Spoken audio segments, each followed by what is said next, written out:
Hoje iremos estudar o ciclo celular, um importante processo que ocorre com as nossas células, onde elas passarão por um conjunto de etapas com rigorosos pontos de controle para que possam se dividir.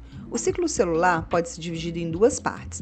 Uma parte onde ocorre a divisão celular, no exemplo de hoje falaremos de mitose, mas temos que lembrar também que a célula se divide por meiose, que veremos mais adiante. E existe ainda uma outra parte do ciclo celular que envolve a preparação da célula para fazer a divisão. Essa parte é chamada de intérfase e ela é dividida nas seguintes fases: G1, S e G2.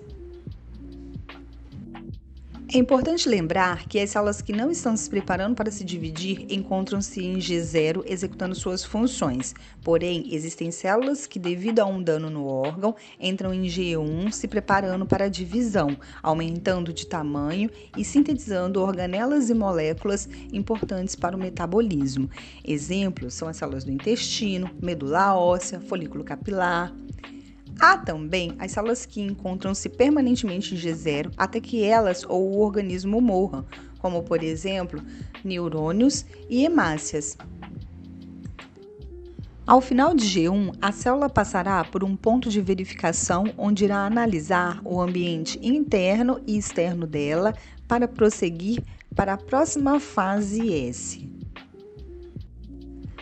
Na fase S, síntese, a célula replicará o DNA e, ao final dessa fase, espera-se que o material genético esteja duplicado, ficando com a quantidade em dobro para dividir-se entre as novas células durante a mitose. É graças a esse processo que uma célula com 46 cromossomos se divide em duas, contendo também 46 cromossomos. Nessa ilustração, podemos observar as moléculas de DNA formando cromossomos simples em G1 e na fase S observa-se os DNAs formando cromossomos duplicados. Em seguida, inicia a última fase da intérfase, chamada G2. Intervalo 2, momento em que as organelas terminam de se duplicar e também algumas moléculas de DNA que porventura não tenham terminado a replicação na fase S farão a replicação tardia. Pois é muito importante que todo o material genético dos 46 cromossomos da célula esteja duplicado.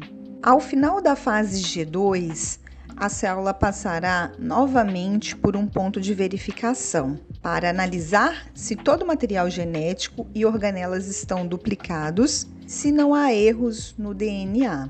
Estando tudo ok, a célula entrará em mitose. Na mitose, a célula passará pelas fases prófase, metáfase, anáfase e telófase. Durante a prófase, os cromossomos iniciam a condensação do DNA e terão as duas cromátides unidas pelo centrômero. O fuso mitótico começa a se formar e os centríolos migram para os polos opostos da célula e estabelecem uma ponte de microtúbulo chamada de fuso mitótico. E a carioteca se desfaz.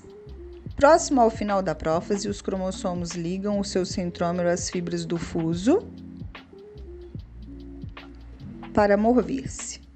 Na metáfase, todos os cromossomos estarão alinhados no equador da célula, chamada placa metafásica, e haverá um ponto de checagem se todos os cromossomos estão presos ao fuso para iniciar a anáfase. Na anáfase, haverá degradação das proteínas que prendem as cromátides irmãs, liberando cada cromossomo simples para os polos opostos da célula.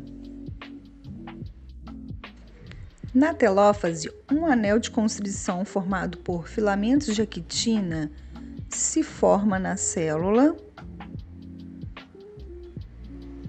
Os cromossomos se juntam em polos opostos, se descondensam e o envelope nuclear se refaz. Em células animais, a citocinese completa a divisão celular com a separação das duas células filhas. Dependendo da natureza e o uso dessa célula, a divisão celular ocorre em diferentes frequências.